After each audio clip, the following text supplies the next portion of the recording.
Assalamualaikum warahmatullahi wabarakatuh. Bismillahirrahmanirrahim. Alhamdulillahi rabbil alamin. Assalatu wassalamu ala asyrafil anbiya wal mursalin.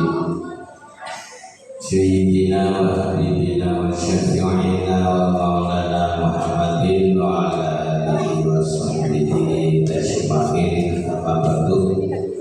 Yang saya hormati Kepala Sekolah SDN Negeri 1 beserta Kepala Sekolah TK PAUD beserta Dewan Guru, Bapak dan Ibu para pedagang yang saya hormati.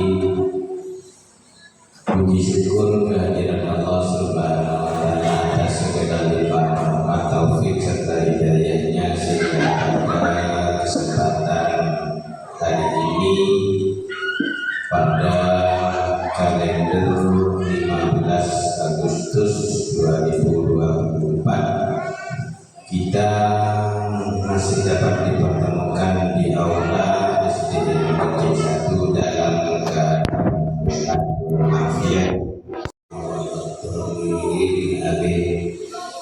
Adapun susunan acara yang akan kita gelar pada siang hari ini, pertama pembukaan, kedua menyanyikan lagu Indonesia Raya, acara yang ketiga sambutan oleh Kepala Sekolah SDN Negeri 1, acara yang keempat penyampaian visi misi budaya positif oleh beliau Ibu Sri Komita SPD sekaligus selaku calon guru penggerak angkatan 11 di tahun 2024-2025. Acara yang kelima season tanya jawab, acara yang keenam penutup diakhiri dengan pembacaan doa. Inilah susunan acara yang akan kita gelar pada siang hari ini. Untuk menyingkat waktu, marilah kita ikuti acara yang kedua, menyanyikan lagu kebangsaan Indonesia Raya yang akan dipandu oleh beliau Ibu Hajah Suparmi SPD. Kepada Ibu Hajah Suparmi disilakan. Undangan dimohon berdiri.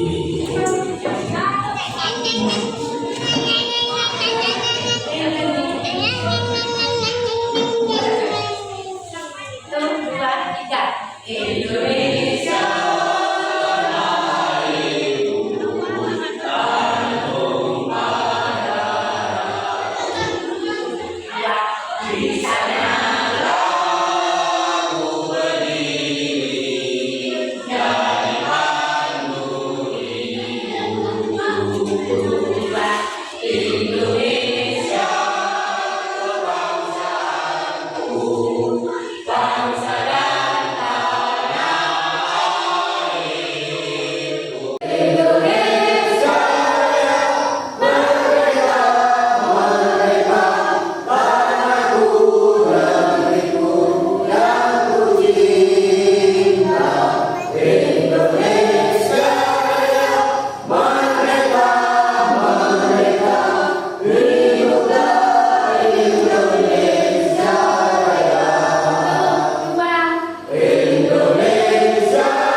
destinasi budaya positif. Selanjutnya adalah sambutan oleh Kepala Sekolah SDN Kecil 1 kepada beliau Bapak Rahmat SPD. Disilakan. Assalamualaikum warahmatullahi wabarakatuh. Yang saya hormati Ibu Kepala Sekolah dari Gambaran Ibu Ari, yang saya hormati Kepala TK dan PAUD serta teman-teman guru atau dewan guru SD 1. Alhamdulillah pada pagi hari ini kita bertatap muka dalam rangka penerapan budaya positif. Ini adalah teman kita calon penggerak, ini harus syarat utama dalam rangka memperlancar kegiatan yang sudah berjalan. Salat serta salam kita haturkan kepada Nabi kita Nabi Muhammad SAW. Bapak Ibu yang saya hormati, saya ucapkan terima kasih. Walaupun sana sini banyak kegiatan, tapi kita harus saling menyadari untuk teman kita agar supaya sukses dalam melaksanakan tugas. Semoga pelaksanaan tugas itu diberi kelancaran, terus berjalan terus, tidak ada amal yang melintang di hadapannya. Mudah-mudahan sukses. Amin ya rabbal alamin. Bapak Ibu, Ibu Ismi adalah guru kelas 6, calon penggerak. Mungkin nantinya ada calon-calon lagi yang akan mengikuti seperti Ibu Ismi. Karena calon penggerak kalau sudah lulus ini harapan menjadi kepala sekolah. Amin.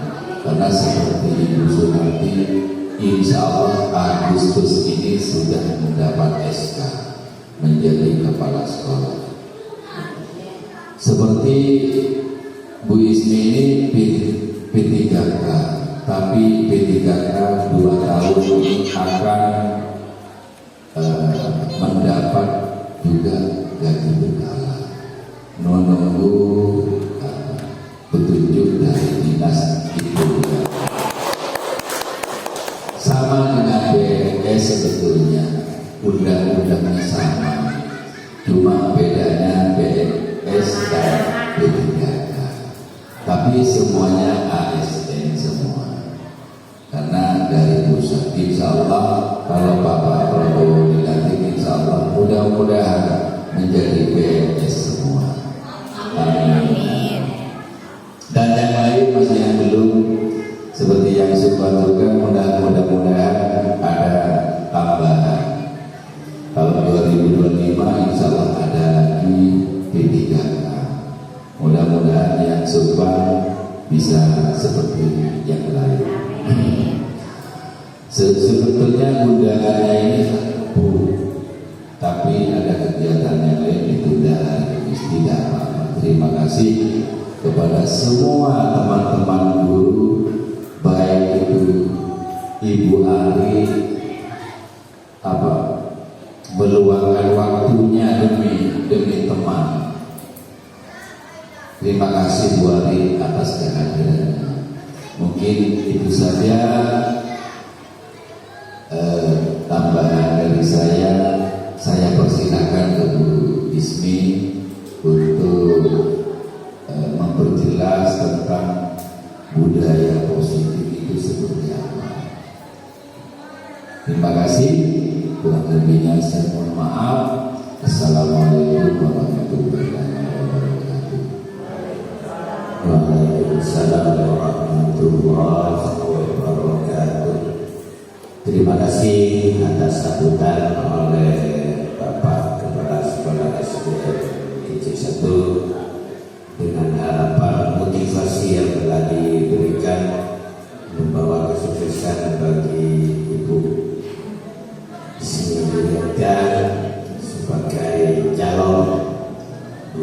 bergerak di tahun ini. Harapan juga dari Bapak Ibu semoga akan sukses juga. Amin, diangkat sebagai kepala sekolah. Amin, yang insya Allah mungkin gantinya Pak Rahmat sebagai perumahan tugas di sini. Bapak Ibu sekalian, adalah selanjutnya penyampaian diseminasi budaya positif yang akan disampaikan oleh yang terhormat guru penggerak, calon guru penggerak angkatan 11 tahun 2024-2025 kepada beliau Ibu Ismi Juwita dengan segala takdir, waktu dan tempat kami aturkan. Allahumma shalli ala Muhammad. Monggo kepada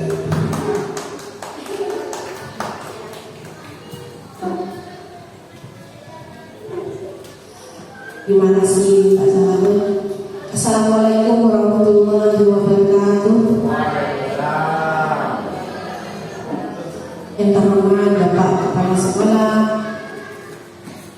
juga Ibu Kepala Sekolah dari SDN Jambangan dan beserta Bapak Ibu Guru SDN Kecik 1, Guru PAUD dan TK yang saya hormati.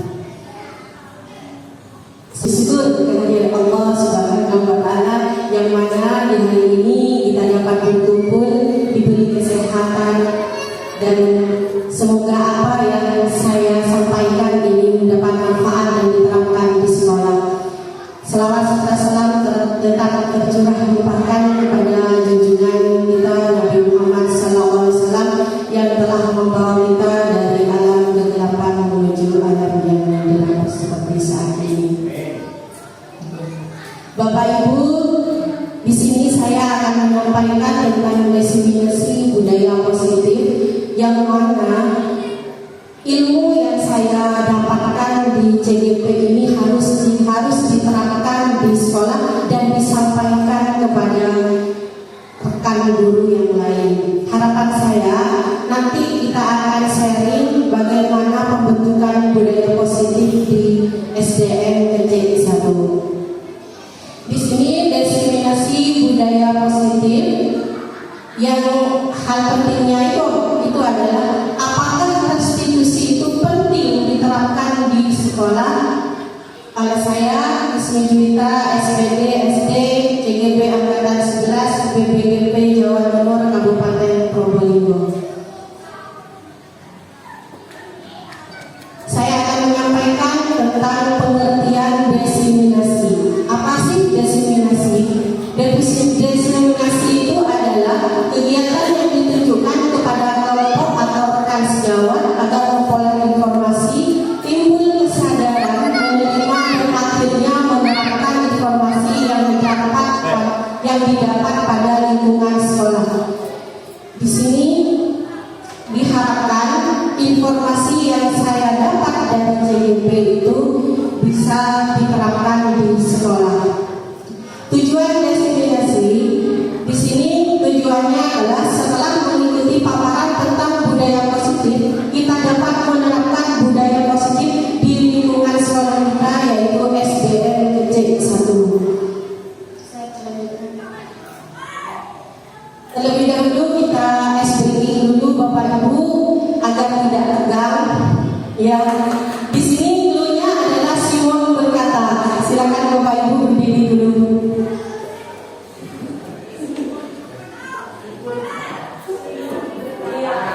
Kalau dulu ada, sekarang Simon berkata. Di sini hanya mengikuti Simon berkata, angkat tangan kiri, diangkat tangan kiri. Simon berkata, angkat tangan kanan, berarti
Ya, ada semuanya.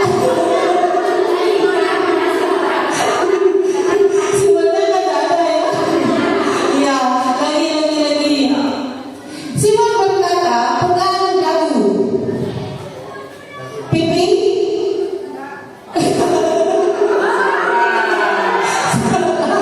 Salah ya, Bu ya.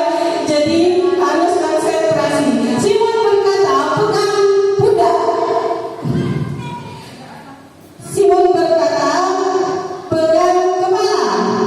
Simon berkata, meloncat. Pegang hidung. Sudah konsentrasi ya? Ya, terima kasih untuk kembali. Mungkin itu bisa diterangkan di kelas untuk melatih konsentrasi anak-anak. Ya. Ini pertanyaan tematik. Apa yang Anda ketahui tentang budaya positif? Mungkin di sini Ibu ada yang bisa jawab.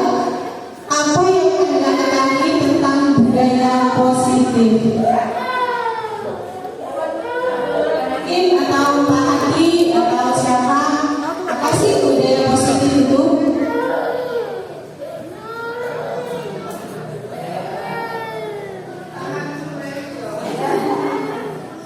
Budaya positif adalah kegiatan yang memang sudah mulai awalnya ada kegiatan itu atau suatu hal kegiatan yang sudah berjalan sebelumnya, tapi halnya adalah hal yang positif atau hal yang baik. Ya, jadi budaya positif itu adalah tadi katanya Bu Lulu sesuatu yang sudah menjadi kebiasaan ya Bu, kebiasaan kita yang menuju ke hal-hal yang positif. Tepuk tangan untuk Bu Lulu. Terus yang kedua, apa tujuan membangun budaya positif di sekolah? Mungkin di sini ada yang bisa menyampaikan. Pak Didi mungkin apa sih tujuan membangun budaya positif di sekolah?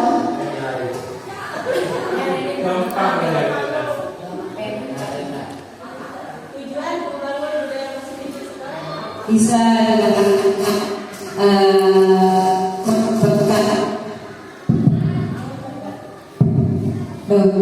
suaranya. Yang mana tadi dikatakan bahwa budaya positif itu adalah kebiasaan baik seseorang atau peserta didik yang lain, sehingga itu tujuannya adalah membawa perkembangan dari suatu hal yang kurang menjadi lebih baik. Jadi dengan adanya budaya-budaya yang kita terapkan di sini, dari hal yang tidak tahu menjadi tahu. Begitu. Terima kasih. Ya, terima kasih Bu Yumiati, yaitu hal-hal yang baik harus kita lakukan di sekolah. Itu adalah tujuannya. Dan lalu bagaimana cara kita untuk membangun budaya positif di sekolah? Bagaimana Bapak Ibu? Menurut saya pribadi, lalu bagaimana cara kita membangun budaya positif di sekolah?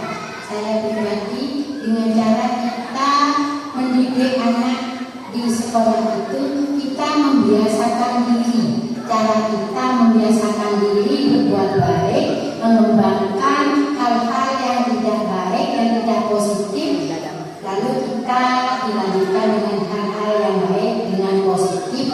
Contohnya, seperti kita membiasakan diri kalau hari Selasa kita piket di lingkungan sekolah, yaitu bersenam.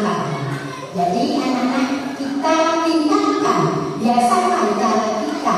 Pembiasaan diri itu dilaksanakan dengan baik sesuai dengan hal-hal yang positif, seperti setiap Selasa senam pagi tepat waktu.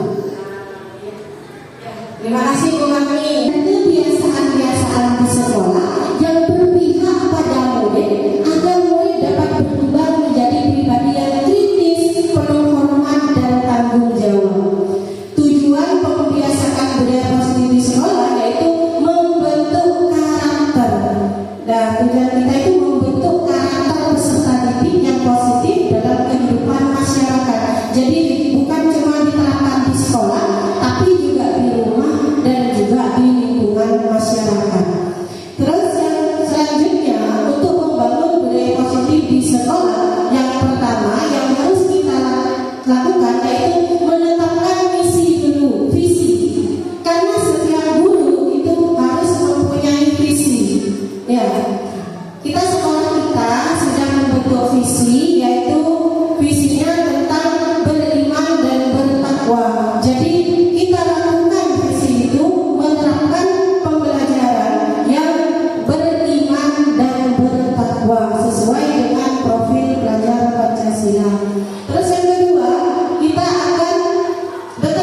positif, ini seorang guru yang baik harus memiliki kemampuan untuk mewujudkan budaya positif di sekolah.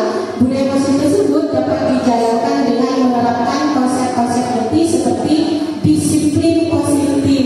Di sini sudah, insya Allah sudah menerapkan disiplin positif, yaitu biasanya anak-anak itu harus datang tepat waktu, ya benar. Ya, itu sudah kita laksanakan. Yaitu yang kedua, motivasi perilaku manusia. Yang ketiga, keyakinan sekolah atau kelas. Yang keempat, kebutuhan dasar manusia. Yang kelima adalah posisi kontrol restitusi, dan selanjutnya segitiga restitusi. Di sini disiplin positif merupakan suatu cara penerapan disiplin yang mengajarkan anak bertanggung jawab. Jadi di sini kita itu harus menghindari yang namanya pujian, paksaan, dan hukuman. Karena kita itu harus membiasakan anak gimana caranya anak itu melakukan sesuatu yang positif itu tanpa ada paksaan kita. Jadi ada dalam diri kita, diri anak sendiri. Bagaimana caranya itu kita akan terapkan nanti. Ada nanti. Terus pujian, hore, kamu sudah menyelesaikan ini. Nah itu kita itu jangan selalu memuji anak untuk melakukan hal positif, karena kadang anak itu akan terbiasa melakukan sesuatu hanya mengharapkan suatu pujian. Yang kedua, selanjutnya adalah hukuman. Jadi menghindari, ya, budaya positif diterapkan itu untuk menghindari yang namanya hukuman, karena manusia itu sudah lahir dari cipta dan karsanya, sudah ada rasa cipta, rasa dan karsanya itu sudah menjadi kodrat alam mereka sendiri. Ini disiplin positif harus disesuaikan dengan 6 karakter profil pelajar Pancasila, yaitu beriman dan bertakwa, mandiri, berkebenaran, berkebinekaan global, bergotong royong, kreatif, dan bernalar kritis. Motivasi perilaku manusia untuk menghindari ketidakmanyamanan atau hukuman, untuk mendapatkan imbalan atau penghargaan dari orang lain, untuk menjadi orang yang mereka inginkan dan menghargai diri sendiri dengan nilai-nilai yang mereka percaya. Nah, di sini apa yang harus kita lakukan agar kita itu menghindari dari hukuman atau paksaan kepada anak, yaitu dalam membentuk keyakinan sekolah atau keyakinan kelas. Kalau belum kesepakatan, tapi di sini sekarang sudah dirinci lagi menjadi keyakinan kelas. Ini di sini guru berperan dalam mewujudkan terbentuknya keyakinan sekolah atau kelas yang dibuat oleh murid sendiri. Jadi kita itu harus mengatakan kepada murid sendiri yang membuat keyakinan itu tanpa ada paksaan dari guru, tetapi guru hanya mengarahkan saja ke hal-hal yang positif. Ini adalah keyakinan kelas 6 yang sudah saya terapkan di SDM 1. Ini yang membuat anak-anak sendiri, bukan saya, tapi saya hanya mengarahkan pada anak-anak. Dan setiap anak-anak mempunyai kesalahan, saya akan bertanya, apa kamu masih ingat dengan keyakinan kelas kita? Nah, karena keyakinan kelas itu adalah ikrar, janji mereka di sini yang harus mereka terapkan atau tidak boleh diingkari, gitu. Datang ke kelas tepat waktu. Jika kamu terlambat, lapor ke guru. Jika kamu terlambat, laporkan ke guru maksudnya. Terus yang kedua, menjaga kebersihan kelas, mengerjakan tiket kelas sesuai jadwal, berpakaian seragam rapi, bersih dan lengkap sesuai jadwal. Pastikan membawa semua peralatan dan peralatan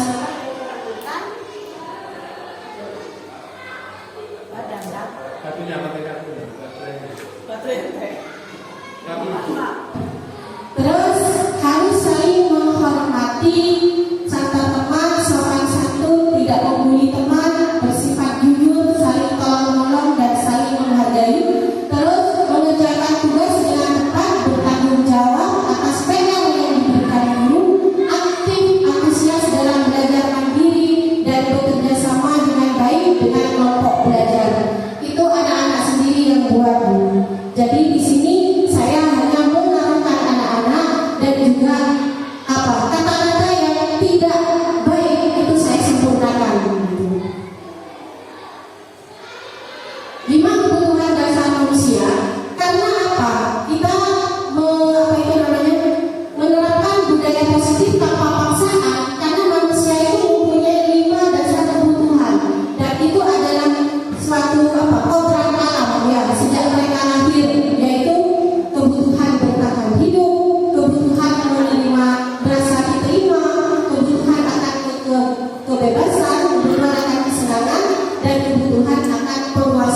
guru ini ada 5. Dan ini saya harap Bapak dan Ibu guru akan menyaksikan video singkat tentang bagaimana posisi kontrol 5 seorang guru yang harus kita lakukan, yang mana yang harus kita lakukan diterapkan di sekolah, yang mana yang harus yang tidak kita skip atau kita tidak jalankan.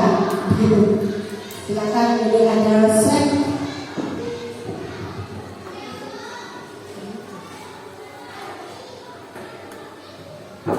Kamu deh, pasti terlambat. Mampu saya Apa? Apa coba? Alasan kamu apa lagi? Kapan sih kamu tidak terlambat? Malas sekali ya kamu jadi anak. saya Dasar pemalas. Gak kapok-kapok sih kamu. Sudah berapa kali terlambat? Sana, kamu keliling lapangan basket. 2 kali. Ini posisi menteri hubungan. Kenapa? Kamu anak ibu berani-beraninya jawab. Sudah terlambat, masih berani jawab enggak? Sekarang keliling lapangan basket 5 kali sekalian. Biar kapok. Cepat. Pergi sana ke lapangan basket. Posisi penghukum biasanya berbicara dengan nada tinggi, menghasut, menunjuk-nunjuk, menyakiti, dan menyindir. Hukuman bisa berupa fisik maupun psikis. Ibu dan bapak guru hebat. Dampak yang terjadi pada murid ketika guru berada pada posisi penghukum adalah murid cenderung akan memberontak, bahkan menyimpan dendam.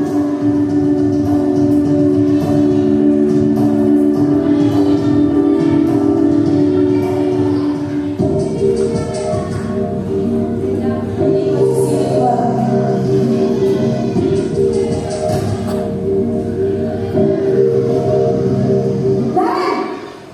Ini 15 kasih ya, 15 kasih kan. Minta kasihnya. selamat pagi Bu. Naren, kamu kenapa terlambat lagi, nak? Ya Tuhan, Naren, kamu senang ya bikin ibu susah ya? Kalau kamu terlambat lagi, nanti ibu yang ditegur bapak kepala sekolah, nak. Disangka ibu tidak bisa membina kamu. Aduh, gimana ini? Maaf Bu. Gusti Naren, kamu suka ya kalau ibu tegur bapak kepala sekolah? Terus, sekarang ibu harus tulis apa ini di buku absen? Ini kamu sudah sering terlambat loh. Ibu harus apa coba? Maaf Bu. Maaf sekali. Ya sudah, lain kali jangan bikin ibu susah lagi ya nak ya. Ibu tidak akan kuat lagi kalau kamu begini terus. Bisa jantungan kalau ibu tegur bapak kepala sekolah. Sana cepat kelas. Maaf ya Bu. Maaf sekali. Minta dikasih. Posisi pembuat rasa bersalah berbicara dengan nada tenang, cenderung lembut. Namun kata-kata yang diutarakan membuat murid merasa menjadi orang yang gagal, memandang buruk dirinya sendiri, merasa tidak berharga, dan tidak sanggup membahagiakan orang lain. Ketika guru mengambil posisi pembuat rasa bersalah, murid akan menganggap dirinya yang bersalah dan ia akan menyimpan emosi negatif tersebut di dalam dirinya.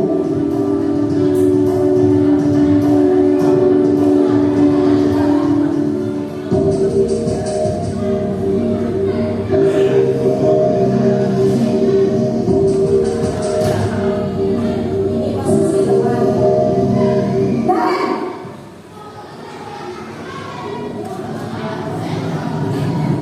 Selamat pagi Bu.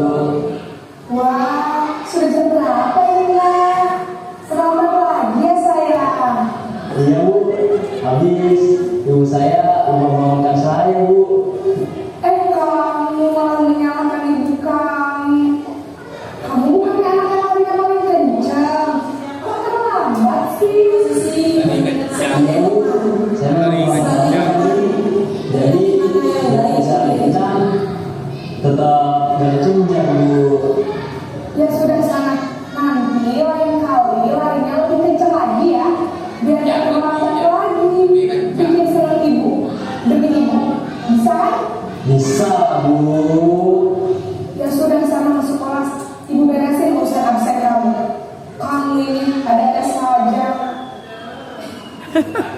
Ngabarek. Dalam persidangan, guru berbicara dengan nada suara ramah, akrab, cenderung bersenang gurau untuk menjaga suasana tetap santai. Murid akan merasa senang, aman, dan akrab dengan guru. Identitas yang tercipta adalah identitas sukses atau berhasil. Namun, perlu diingat, karena ini masih dorongan eksternal, maka ada faktor ketergantungan dari murid kepada orang tertentu. Di sini ada aksennya, sehingga di lain waktu murid bisa berperilaku baik, namun hanya kepada orang-orang tertentu saja.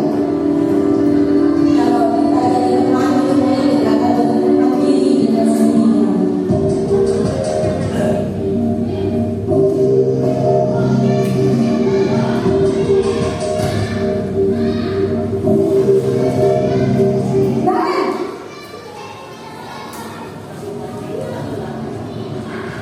Selamat pagi Bu. Naren, apa peraturan sekolah kita tentang jam berapa kita harus masuk sekolah? Kita harus di sekolah tertinggi Bu. Iya betul, sekarang sudah jam 7.20. Naren sudah tahu konsekuensinya jika terlambat hadir. Paham Bu, saya harus tinggal kelas pas jam istirahat selama 20 menit. Iya benar, konsekuensinya demikian. Jadi nanti tidak perlu pas istirahat, kamu harus kerjakan tugas tambahan untuk ketertinggalan kamu, ya. Baik Bu. Posisi pemantau mengandalkan perhitungan atau data untuk mengontrol murid. Guru mengarahkan murid. Kerjakan tugas tambahan untuk ketertinggalan kamu, ya. Baik Bu. Posisi pemantau mengandalkan perhitungan atau data untuk mengontrol murid. Guru mengarahkan murid berdasarkan peraturan dan konsekuensi. Seorang pemantau menunjukkan bahasa tubuh dan ekspresi wajah yang tepat dan cenderung formal.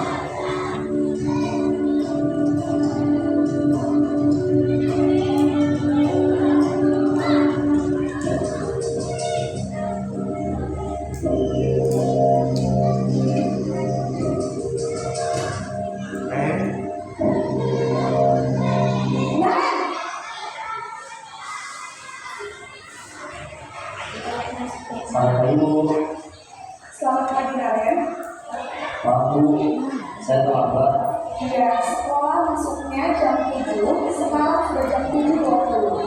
Jadi sekarang bagaimana ini Naren? Maaf Bu, saya lupa salah kelas malam. Baiklah, menurut kamu, keyakinan sekolah yang mana yang perlu kamu meningkatkan? Menghargai diri sendiri dan orang lain mungkin ya Bu. Setuju. Jadi, apakah Naren yakin dari siksa yang menghormati tersebut? Iya Bu, saya meyakininya. Apakah Naren bersedia memperbaiki masalah keterlambatan ini? Bersedia Bu. Bagaimana kalau akan memperbaiki masalah keterlambatan ini?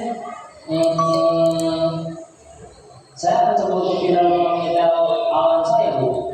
Baik, kalau Naren punya alasan di rumah, ada orang yang kira-kira bisa bantu mengingatkan tidak? Ada Bu, karena saya Kak Emma. Ada lagi selain Kak Emma? Selain Kak Emma, ada ibu saya. Baik, jadi yang mengingatkan Naren adalah Kak Emma dan Ibu Nadia. Kira-kira akan mulai seaman kapan Naren? Setelah pulang sekolah akan segera saya lakukan.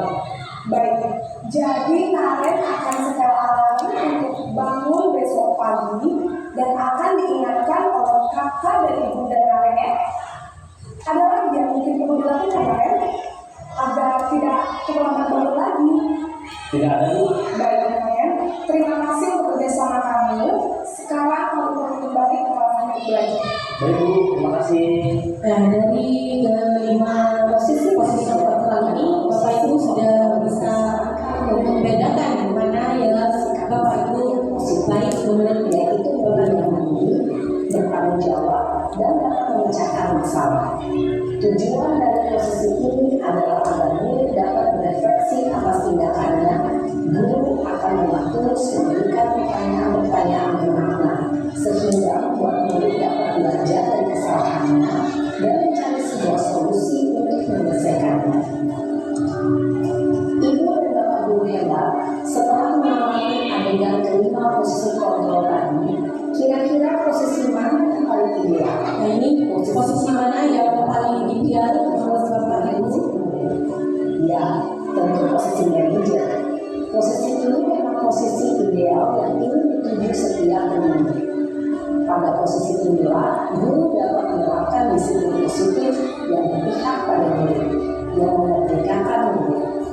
Perjalanan seorang pendidik tentunya tidak mudah untuk sampai pada posisi seorang manajer. Namun, tujuan kita pasti, yaitu menciptakan murid-murid yang mandiri, merdeka, dan bertanggung jawab.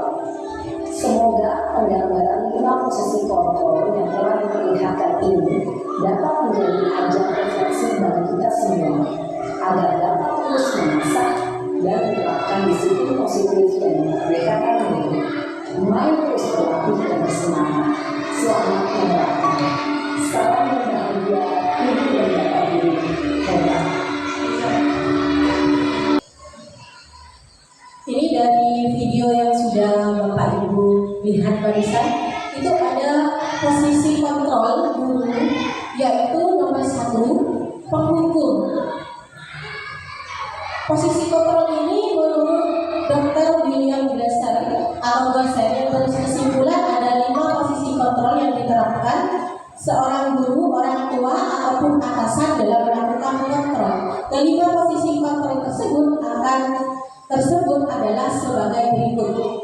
1, penghukuman. Di sini tadi seperti yang Bapak Ibu lihat, tadi itu ada penghukum. Apakah seorang penghukum itu dapat membuat anak menjadi disiplin? Tentunya tidak ya.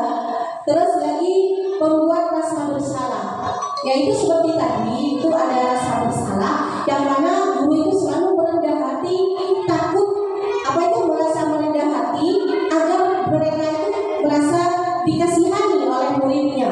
Tapi ternyata seperti yang terdapat dalam video tadi, membuat siswa itu merasa bersalah itu tidak akan mendisiplinkan siswa, malah akan menjadikan siswa itu tidak disiplin atau merasa bersalah dan hatinya itu akan merasa rendah hati. Terus selanjutnya membuat rasa bersalah. Yang selanjutnya adalah memantau, yaitu berarti mengawasi. Guru mengawasi, kita bertanggung jawab atas perilaku orang-orang yang kita awasi. Ternyata setelah kita lihat di posisi pemantau, ternyata tidak juga mendisiplinkan anak. Di sini anak akan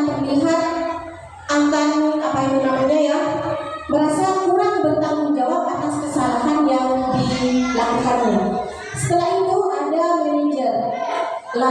Yang manajer ini seorang guru itu akan memberikan sesuatu yang seperti apa kepada murid, seperti yang telah guru lihat, Bapak Ibu guru lihat dalam video. Di sini mempersilahkan murid bertanggung jawab atas perilakunya, dan guru itu akan mencari solusi tentang apa yang sudah menjadi kesalahan murid, bukan menuntut murid untuk ini kamu sudah berbuat salah ini, kamu harus begini. Tapi di sini guru mencari solusi atas apa yang dilakukan murid atau masalah murid, agar murid itu bisa bertanggung jawab dengan kesalahannya. Terus dapat menemukan solusi atas permasalahannya sendiri. Menjadi seorang manajer, di sini guru murid itu merasa dihormati dan dihargai oleh guru. Seperti itu Bapak Ibu. Agar dapat menerapkan sebagai posisi manajer, di sini kita akan melakukan yang namanya restitusi. Apa sih restitusi? Penerapannya dengan cara segitiga restitusi. Segitiga restitusi merupakan suatu proses dialog yang dijalankan guru agar dapat menghasilkan murid yang mandiri dan bertanggung jawab atas kesalahan yang dilakukan. Melalui restitusi kita bisa membantu peserta didik menjadi lebih memiliki tujuan, disiplin positif, serta memulihkan dirinya setelah berbuat salah.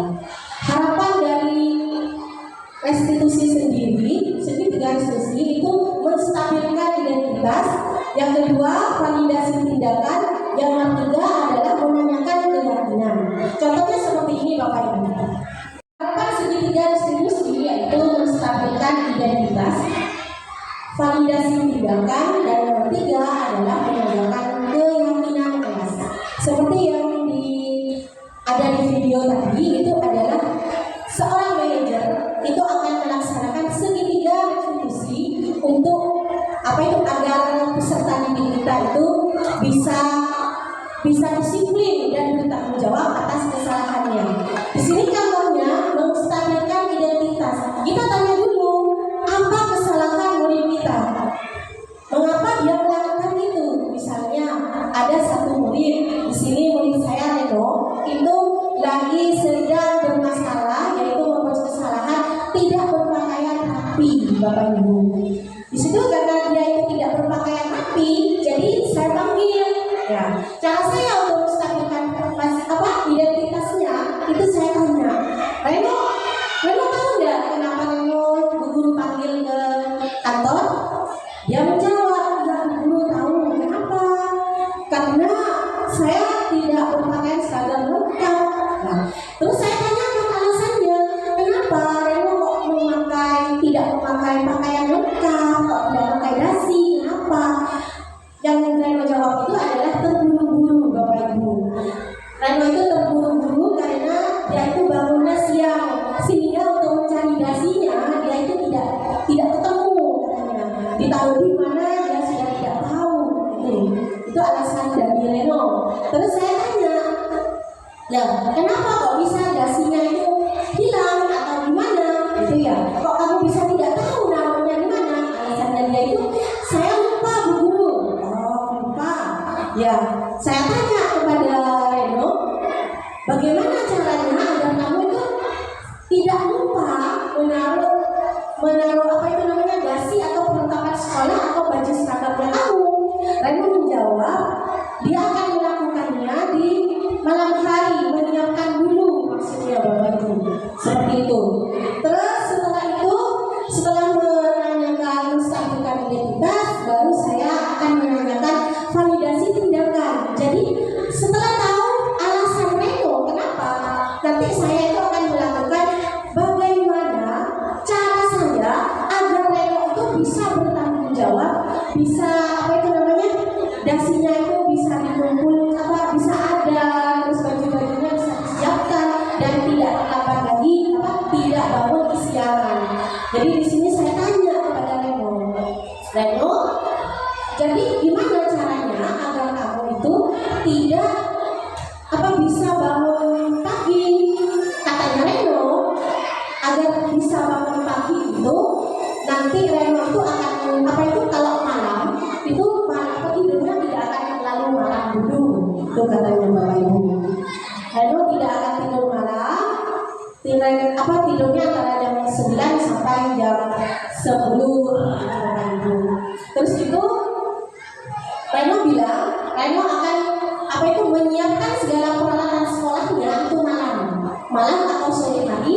Dia akan mempersiapkan dulu agar besoknya dia tidak lupa lagi, dan akan menaruh tempat tempat baju atau tempat perlengkapan sekolahnya itu nanti dia akan menaruhnya di suatu tempat sekiranya dia itu nanti akan ingat bahwa di situ adalah tempat Reno menaruh alat-alat sekolahnya atau perlengkapan sekolahnya. Seperti itu Bapak Ibu.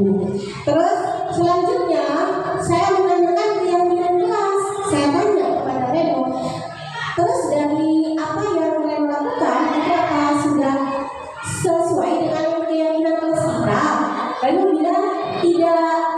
Reno bilang kalau dia itu sudah melanggar tentang kerapian sekolah, kerapian seragam sekolah. Nah, jadi bagaimana caranya? Itu dengan kata-kata Reno sendiri, saya akan mengarahkan Reno agar kalau malam dia itu bisa menyiapkan apa yang menjadi keperluan sekolahnya dan tidak akan tidur malam lagi. Terus bangunnya akan lebih pagi, yaitu bangun subuh. Ada juga mau datang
terlambat lagi Bapak, tidak terlambat lagi ke sekolah dan saya bisa menyiapkan standar saya.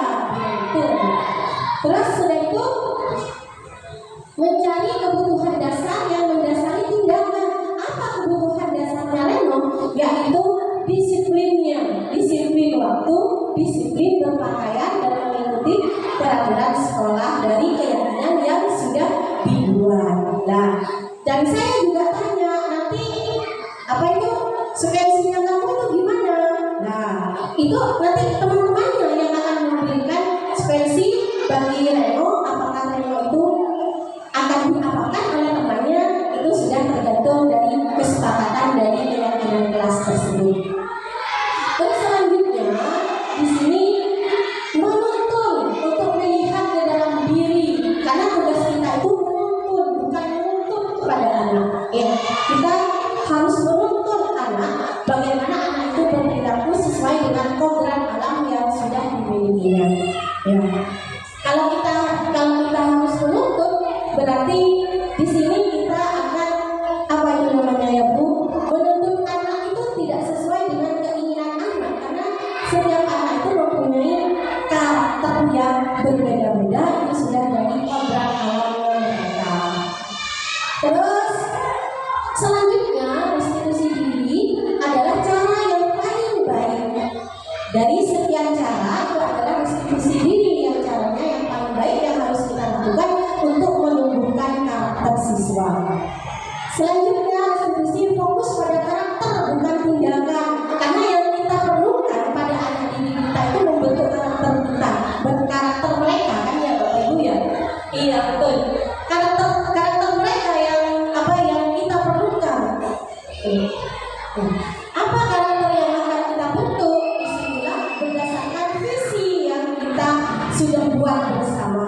Nah, yaitu dengan berakhlaknya, ya, dengan apa itu namanya perilakunya, yang berperilaku dengan perilaku apa berbudi luhur. Dan kita semua berharap kalau murid kita itu akan bersikap apa itu berbudi luhur baik di sekolah maupun di masyarakat. Karena tindakan itu bukan kita hendakkan di sekolah saja, tetapi juga di masyarakat. Nah, kita mengharapkan seperti itu kan Bapak Ibu. Selanjutnya restitusi fokus pada karakter bukan tindakan. Terus restitusi fokus pada solusi.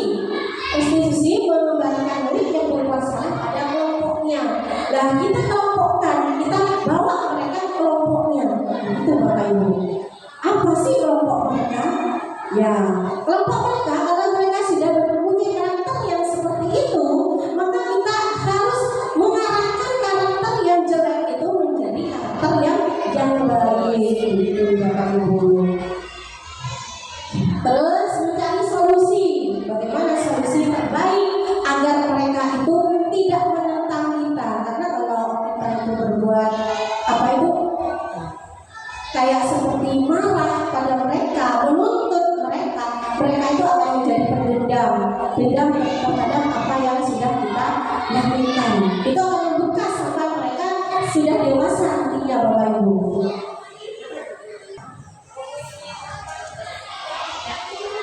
Jadi Bapak Ibu, di sini kita sudah bisa menarik kesimpulan bahwa budaya positif itu adalah sesuatu yang mendisiplinkan anak dari karakter mereka yang berbeda-beda. Dari karakter mereka yang berbeda, kita akan memahami apa karakter mereka dan kemudian apa mengarahkan mereka pada karakter yang berbudi pekerti luhur seperti itu. Terus lagi yang kedua kesimpulan yang kita buat yaitu dengan kita menyalahkan apa itu namanya ada kesalahan ya, murid kita berbuat kesalahan, kita itu tidak langsung memarahi mereka atau menuntut mereka, memberikan mereka hukuman atau menjadi teman untuk mereka, tapi mencari solusi tentang masalah mereka. Dan juga bagaimana caranya agar di sekolah itu di dalam kelas itu kita itu mempunyai keyakinan kelas ya, karena keyakinan kelas itu yang akan dibuat oleh murid sendiri, dan murid sendiri itu yang mereka itu yang mencari subvensi dirinya sendiri terhadap anak-anaknya seperti itu. Ya, anak yang berbuat kesalahan tersebut. Jadi kita tidak langsung kamu bersalah seperti itu tadi yang Bapak Ibu. Terus lagi bagaimana kita itu akan melaksanakannya, yaitu dengan cara segitiga restitusi. Yang pertama yaitu menstabilkan identitas, yang kedua itu mencari pemecahan masalah, yang ketiga adalah menanyakan keyakinan keras. Ya, mungkin dari sini kita akan melakukan sesi tanya jawab. Silakan kalau ada pertanyaan. Assalamualaikum warahmatullahi wabarakatuh. Waalaikumsalam warahmatullahi wabarakatuh. Terima kasih dikasih kesempatan.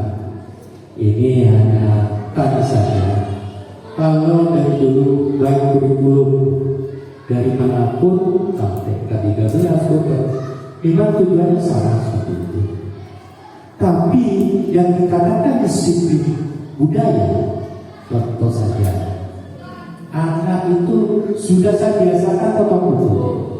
Setiap olahraga selalu saya potong buku.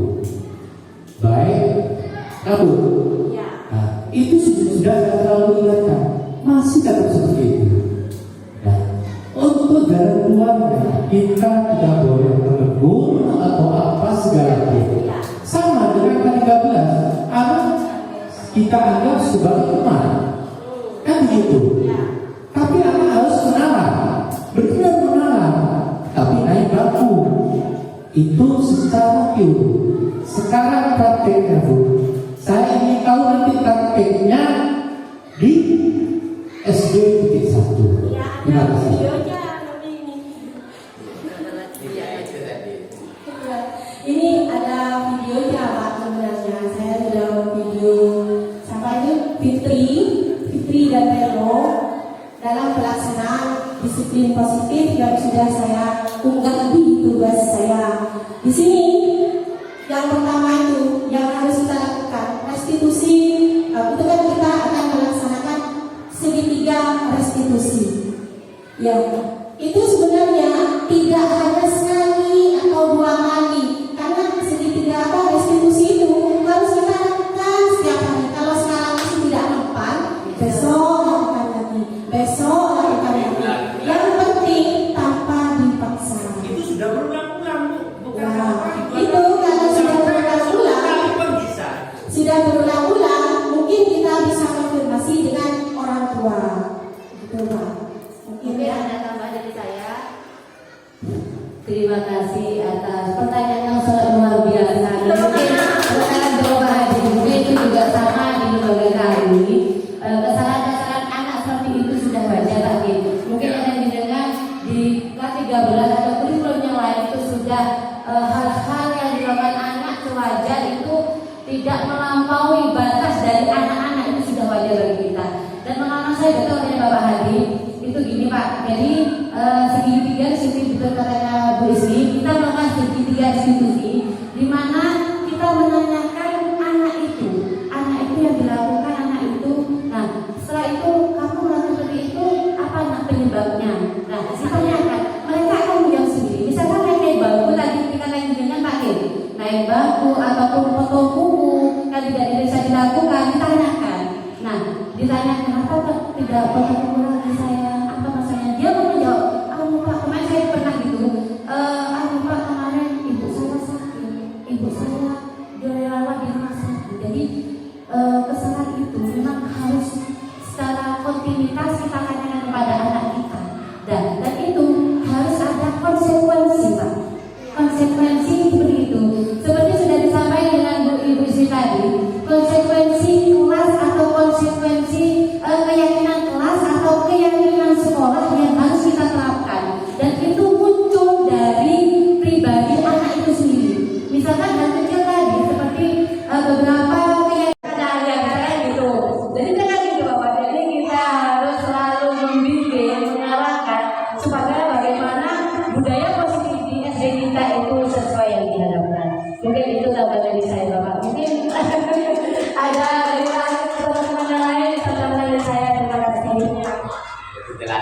Iya, ya Pak ya. Jadi apa itu? Guru itu harus punya keyakinan kelas gitu. Kalau kita itu tidak punya keyakinan kelas dan dibuat bersama anak didik kita itu mungkin akan kesulitan untuk memberikan apa tadi konsekuensinya kepada anak didik kita. Begitu Pak. Bu, yang dikatakan keyakinan kelas, semua guru itu punya keyakinan. Tapi tidak diterapkan dengan muridnya. Semua guru, mohon maaf, saya ya. Saya tidak terima kalau tidak punya. Semua teman-teman punya keyakinan. Nah, kalau tidak punya keyakinan di kelas itu, bagaimana nanti pendidikannya? Kan begitu. Ya. Tapi keyakinan itu bukan cuma kita,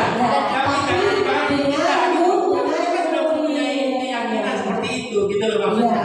Jadi kan semuanya sudah punya keyakinan sebagai guru. Iya, punya Pak. Gini Pak, saya tambahin. Ya, keyakinan itu kita dengan murid, bukan cuma kita saja yang punya keyakinan. Nah, ini kan tadi guru yang disebut, gitu loh. Bukan. Ya. Gini Bapak, keyakinan kelas adalah membuat kesepakatan dengan anak didik kita. Yang mengeluarkan adalah anak didik kita, bukan kita. Kalau peraturan. Kalau dulu kan peraturan, paksaan. Kita harus, jadi anak-anak istilahnya harus mengikuti kita. Iya kan? Harus ini peraturannya. Tidak boleh terlambat datang ke sekolah, misalkan. Berpakaian longgar, misalkan gitu. Itu peraturan dari kita. Tapi keyakinan kelas adalah dari anak yang mengikuti. Yang dimaksud saya itu kan dari gurunya, gitu loh. Itu maksudnya. Kalau dari siswa bisa seperti itu. Ya, mereka sendiri. Dan itu ditandatangani langsung oleh anak didik kita. Jadi mereka sudah tanda tangan langsung. Jadi kayak mereka ini tanda tangan. Atau pakai jari atau pakai tunjuk terserah mereka. Seperti itu ada kesepakatan antara pihak siswa dan guru. Gitu. Dan itu harus ada konsekuensinya Pak. Mau tidak ada konsekuensinya maka anak akan melanggar. Tidak boleh kita. Ya, ya harus begitu. Ya, bukan guru tadi ya. Bukan. Dari kita. Guru bukan. Ya mungkin tadi saya lupa mungkin Pak, tapi di slide saya adalah keyakinan kelas. Ya mungkin ada lagi tambahan? Kesepakatan kelas. Dalam setiap kelas kita kan berkesepakatan. Yang berubah ya keyakinan. Bisnis sudah melakukan di kelas 6. Sekarang pertanyaan saya, untuk kelas 1 bagaimana penerapannya? Untuk membuat keyakinan. Kadang anak itu tidak tahu kalau dia itu salah. Misalnya contoh, anak kadang telat, itu kan kadang dari keluar, habis untuk menjawab anak kan sulit. Dalam hal apalagi ya, yang anak itu tidak tahu kalau dia salah. Di kelas 1, pokoknya ada Bu. Jadi setiap kegiatan atau ada kesepakatan kebersihan kelas, anak itu tidak tahu. Kan kita harus dituntut ada kesepakatan. Mohon dikasih tahu kami caranya untuk membuat keyakinan untuk kelas bawah. Ini kalau ada proyektornya enak, kita pakai video. Nah sebenarnya ini ada videonya untuk membuat keyakinan kelas dari kelas 1 sampai kelas 6. Berhubung di sini slide-nya ini tidak ada ya, apa itu listriknya mati. Di sini saya coba menjawab, tapi nanti ada tambahan dari Wali. Di sini yang saya tahu dari sharing saya bersama teman-teman yang kelas 1 itu, mereka itu apa ya, mungkin dari SD yang sudah ada pada SD kita, saya tidak tahu bagaimana perbedaannya. Tapi yang mereka terapkan itu dari anak-anak kecil itu, anak-anak dibuat permainan dulu, yaitu yang kita main-main dulu, kita buat game dulu sama anak-anak. Sudah itu anak-anak itu kita apa itu membuat keyakinan kelas dengan menulis di seperti post-it yang warna-warni, karena anak itu suka yang warna-warni. Kita buat apa, kasih post-it yang kecil-kecil atau yang besar yang warna-warni, dan mereka akan pilih sendiri. Kamu itu mau nulis apa di sini, tulis kita. Jadi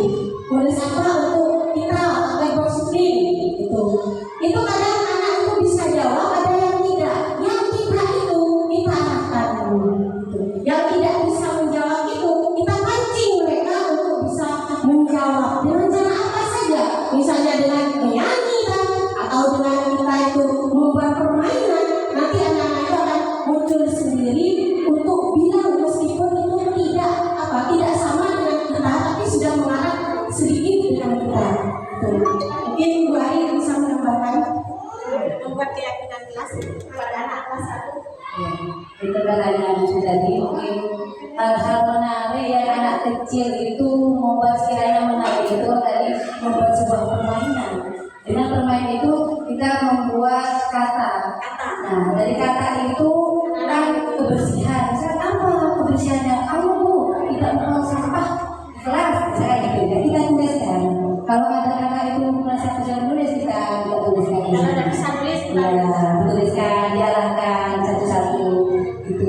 Jadi memang harus sampai untuk yang kelas 1. Dan itu memang satu hal yang ya anak-anak ya itu sudah bermain dan itu keliling-keliling disesuaikan dengan kondisi kelas masing-masing, disesuaikan. Jadi keyakinan kelas antara kelas 1, 2, 3 sampai kelas 6 itu berbeda, tergantung anak-anak yang menyampaikannya, tergantung keyakinan kelas, karena setiap kelas itu kondisi kita itu berbeda, tidak bisa disamakan satu dengan yang lainnya. Jadi itu dari saya.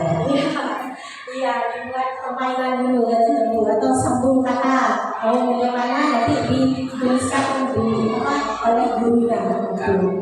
Iya, kartu kata, betul. Kartu kata.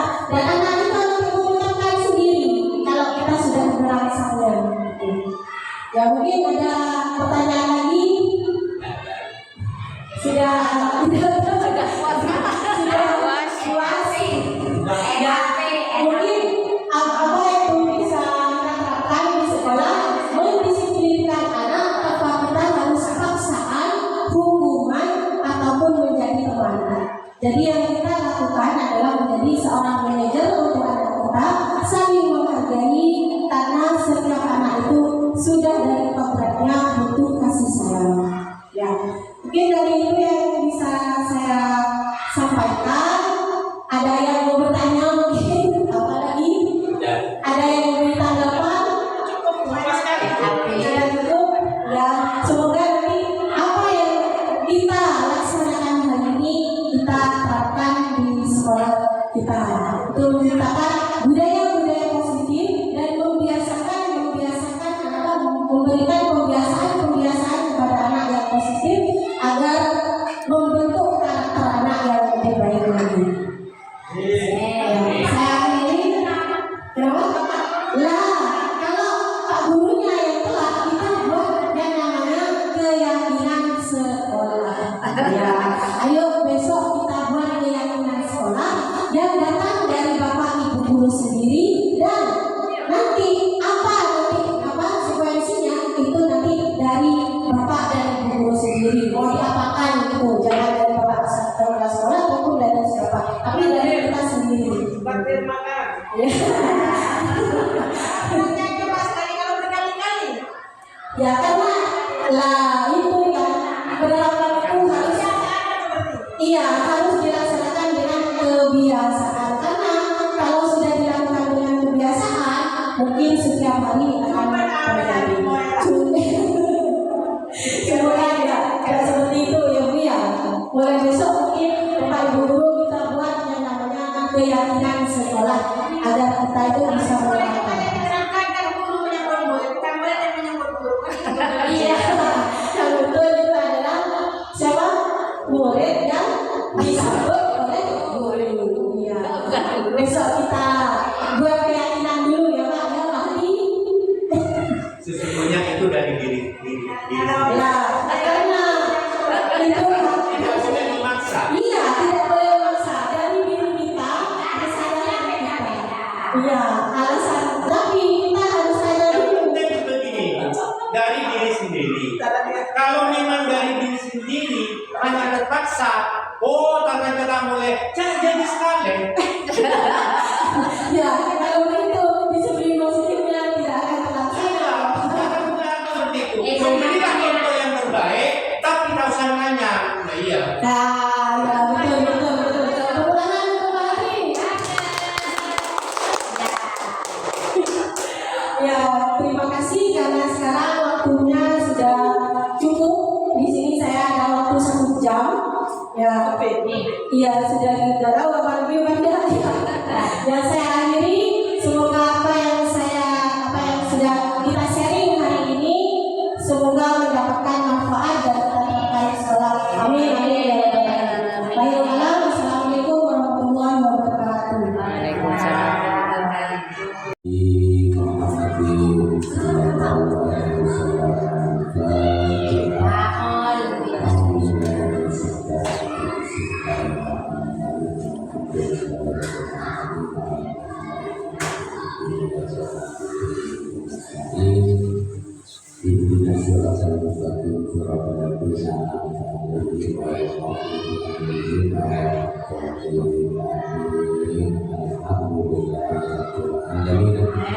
Allahumma shalli ala sayyidina Muhammadin sallallahu